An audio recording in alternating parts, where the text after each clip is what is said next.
Hai, kembali lagi bersama saya Minho yang pastinya selalu setia menemani kesepian Anda semua. Di video kali ini, Minho akan membahas alur cerita film yang berjudul Fast and Furious tahun 2019. Berkisah tentang Kang Gi-man, seorang mantan detektif yang diserang oleh Jong Tae-hwa. Penasaran dengan ceritanya? Tanpa banyak spoiler di awal, seperti biasa sebelum lanjut siapin kopi bagi yang ngopi, siapin teh bagi yang ngeteh, yang suka waka-waka, cek selalu stok di kulkas Anda. Tanpa berlama-lama lagi, jangan lupa berlatar di negara kelahiran Jisoo Blackpink, di mana kita diperkenalkan dengan seorang detektif bernama Kang Gi-man, seorang detektif tangguh yang dikenal karena sikapnya yang tidak masuk akal ketika berurusan dengan penjahat. Tetapi reputasinya yang dulu hebat seakan lenyap ketika dia mulai mengenal judi dan terjerat hutang yang sangat besar. Ia juga sampai disiksa karena tidak dapat membayar kembali hutangnya tepat waktu. Selain itu, Kang juga berniat menghancurkan bisnis yang dipimpin oleh Jong Tae-hwa atau kita panggil saja Jeffrey, seorang gangster terkenal yang kerjaannya menanamkan rasa takut pada banyak orang. Salah satu anggota gengnya sendiri diam-diam bekerja sebagai mata-mata di dalam kepolisian. Dia memberi kabar kepada Jeffrey bahwa Kang akan mengganggu bisnisnya. Bahkan lebih rumit untuk Kang ketika dia ditugaskan sebagai rekan baru Yeon Jae-ho, seorang calon polisi dengan latar belakang sebagai pemain sepak bola. Dia memutuskan menjadi polisi setelah diselamatkan oleh Kang saat Jae-ho disiksa karena menyimpan sebuah rahasia. Kita flashback dulu ke beberapa tahun yang lalu, kala itu detektif Kang memimpin penggerebekan bersama bawahannya dan menghabisi semua gangster yang ada di sana.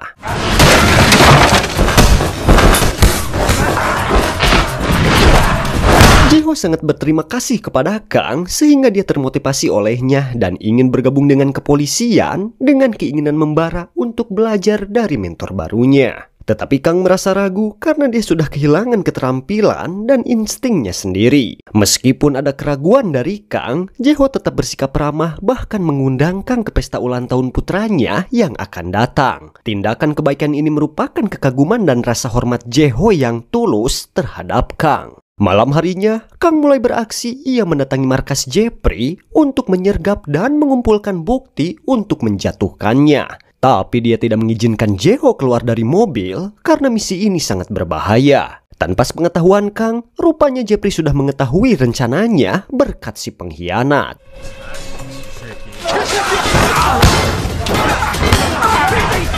Jumlah musuh yang terlalu banyak memaksanya untuk mundur dari tempat kejadian.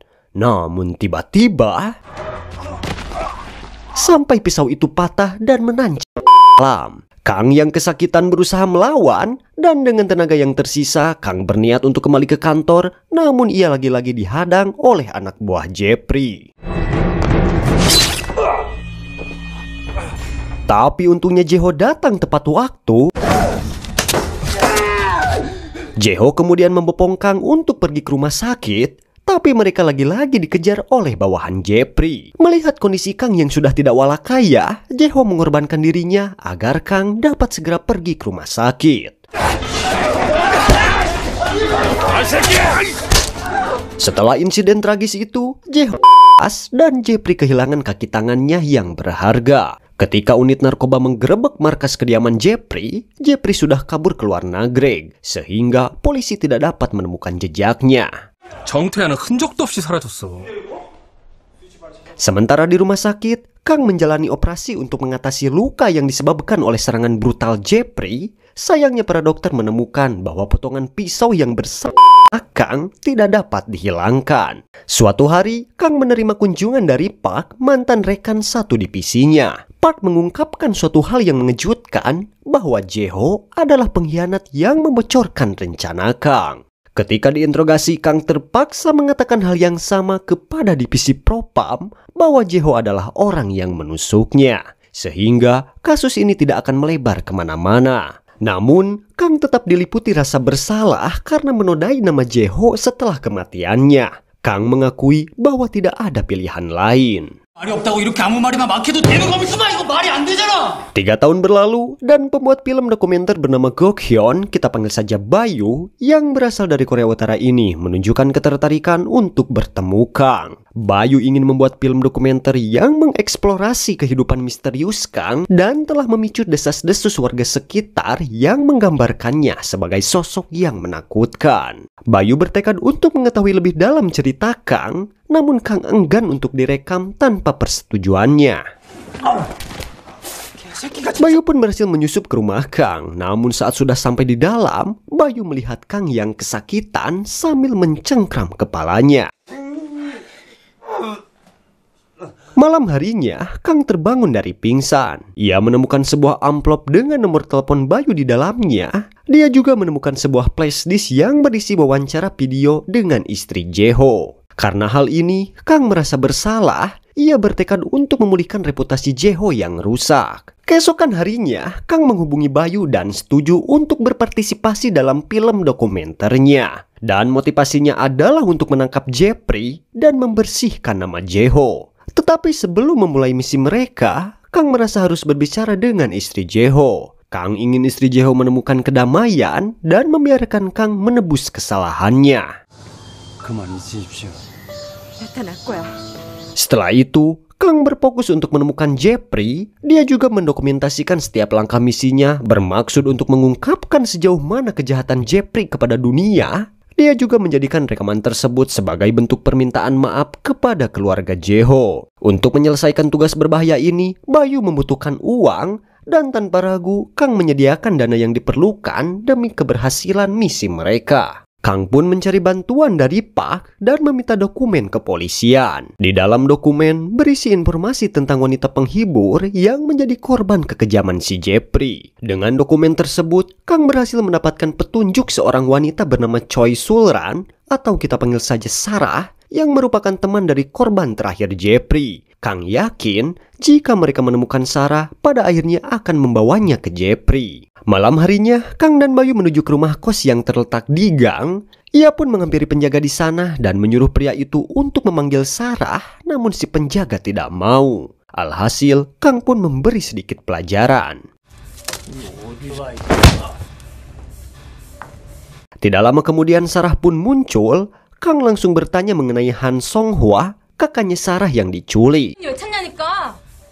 Setelah mendengar tentang kakaknya, Sarah memutuskan untuk bergabung bersama mereka. Kemudian, Kang langsung mendatangi markas Jeffrey dan tanpa ragu-ragu, Kang langsung mengeluarkan sihungnya di sana.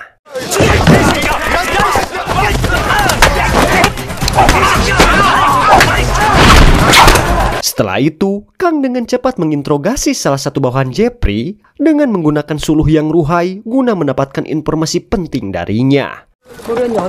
Anak buah Jeffrey akhirnya mengungkapkan keberadaan Jeffrey yang berada di Pulau Heksan, yang mana pulau itu dijadikan tempat untuk menyelundup ke luar negeri. Tak lama kemudian, Park tiba di sana untuk menangkap para gangster. Sementara itu Jeffrey tetap tenang bersama anak buahnya. Dia juga tahu kalau Kang akan datang. Dan dengan penuh semangat Jeffrey menunggu pertemuan mereka. Keesokan harinya, Kang dan teman-temannya tiba di Pulau Heksan. Langkah pertama mereka adalah mengumpulkan informasi dari penduduk setempat tentang keberadaan Song-hwa dan kegiatan Jeffrey. Sementara itu, Song-hwa mengalami kehidupan yang menyedihkan. Ia harus menyaksikan perlakuan brutal Jeffrey terhadap anak buahnya sendiri. Di waktu yang bersamaan, Kang dan yang lainnya sedang makan bersama. Meskipun si Bayu terus-menerus ngebangus merusak nafsu makan Kang. 피아노 BGM 그거 쫙 깔면. Saat malam tiba, mereka tanpa sadar menemukan salah satu antek-antek Jeffrey yang bernama Barja, namun mereka tidak menyadarinya. Kang menyewa kamar di penginapan yang dimiliki oleh Barja. Dia juga bertanya dengan pemilik penginapan informasi tentang sebuah kapal yang datang dari Cina.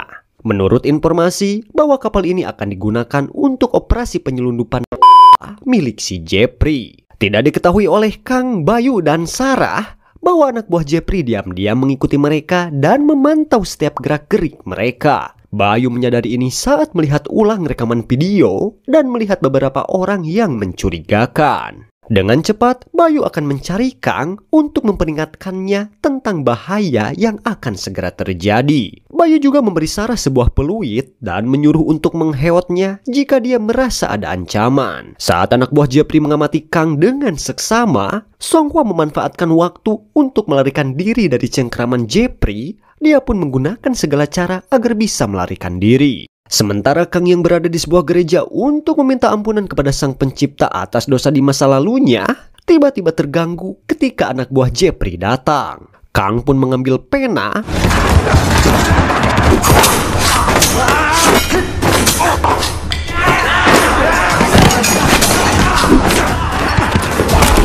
Setelah Kang berhasil mengalahkan lawan-lawannya menggunakan pena, kepala Kang tiba-tiba sakit kembali dan merasa puyeng sejadi-jadinya. Padahal dia harus melawan Kim.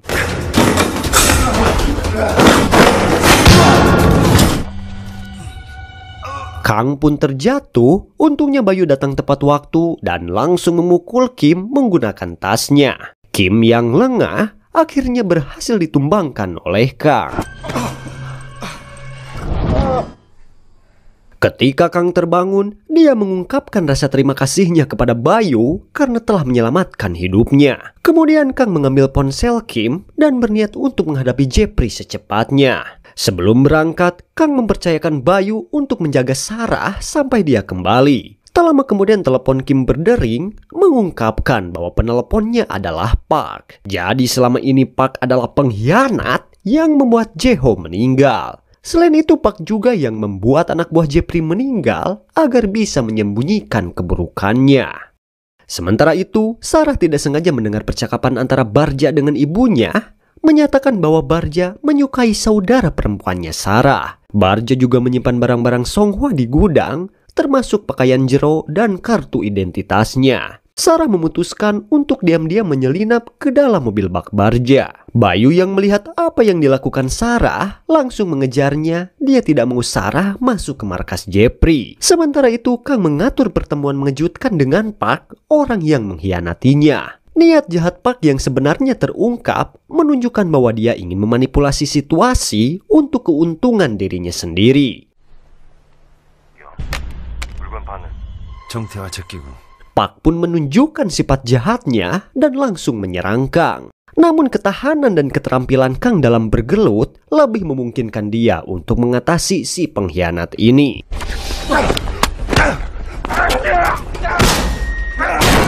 Pada saat yang sama, Sarah tiba di markas Jepri dan langsung mencari keberadaan Songhua. Dia tidak tahu bahwa Jepri berencana untuk membuat Songhua melakukan eksperimen di Cina.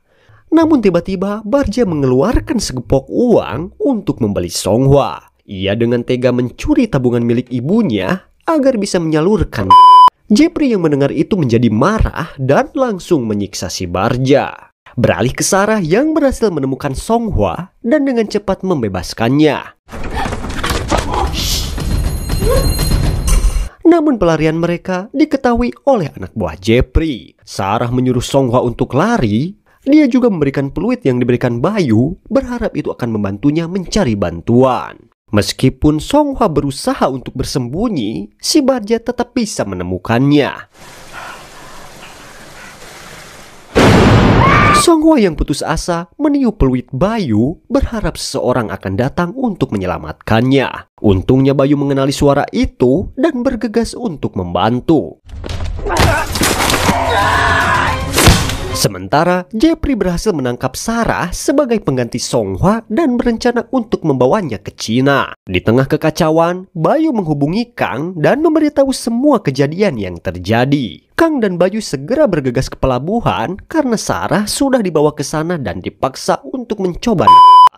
Ketika mereka tiba, Kang menginstruksikan Bayu untuk menjaga Sarah tetap aman, sementara dia bersiap untuk menghadapi para gangster.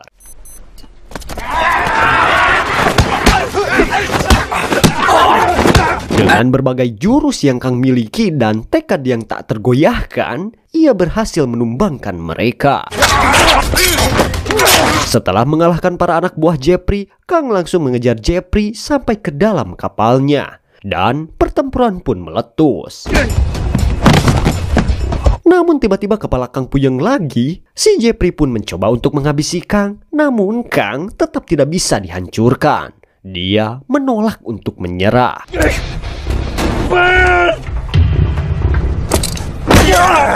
Pada akhirnya, Jeffrey pun kewalahan dan membiarkan Kang untuk merekam pengakuannya. Setelah itu, Kang memberikan pembalasan yang pantas kepada Jeffrey. Berkat perjuangan Kang dan Bayu, Sarah akhirnya bersatu kembali dengan saudari perempuannya. Keesokan harinya, Bayu memutuskan untuk kembali ke Seoul, sementara Sarah akan menemani Songhwa di sana. Sementara itu, di atas kapal, kehidupan Kang secara tragis berakhir. Di akhir film, Bayu menulis surat yang menyentuh hati kepada istri Jae-ho yang berisi permintaan maaf yang mendalam yang ditulis oleh Kang sebelum kematiannya. Dan untuk menunjukkan rasa hormat dan kekaguman terhadap Kang, Bayu memutuskan untuk tidak merilis film dokumenternya. Dia mengakui bahwa tidak pantas untuk membagikannya tanpa kehadiran dan persetujuan dari Kang. Dan akhirnya film pun tamat. Oke, gimana tuh ceritanya? Seru kan? Mungkin itu saja yang dapat Minho sampaikan ya. Buat yang baru gabung jangan lupa subscribe, like, dan komen agar Minho lebih semangat membuat video-video seru lainnya. Saya Minho, sampai ketemu di alur cerita film selanjutnya. Aduh Gusti, jadi angen guys.